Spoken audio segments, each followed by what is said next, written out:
आलूदगी पर सख्त हिदायत जारी की गई है। चीफ सेक्रेटरी दुर्गा शंकर ने ये सख्त हिदायत दी है। पराली जलाने पर कड़ी कार्रवाई की जाएगी। खराब हवा वाले जिलों पर पैनी नजर रखी जाएगी। तो वहीं फसलों की बाकियात जलाने पर रोक लगाई गई है। एयर स्मॉग गन इस्तेमाल करने की हिदायत दी गई है।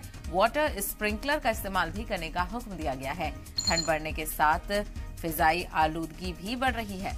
तो एक तरफ दिल्ली में भी काफी एयर पॉल्यूशन का सामना करना पड़ रहा है, तो वहीं आसपास की रियासतों को और खासकर उत्तर प्रदेश की रियासत को लेकर इसके लिए जिम्मेदार ठहराया जा रहा था। इसी जिम्मे में हिदायत दी गई थी कि जो रियासतें हैं वो अपने अपने तौर से कार्रवाई करें और ऐसे में आलूदगी को कंट्रोल करने के लिए यूपी में सख्त हिदायत जारी की गई है।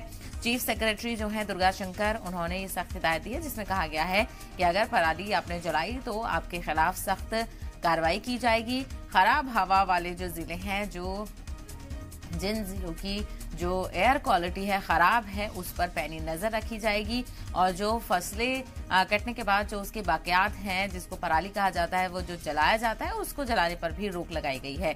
इसके अलावा एयर स्मॉग गन इस्तेमाल करने का कहा गया है। वाटर स्प्रिंकलर का भी इस्तेमाल करने को कहा गया है।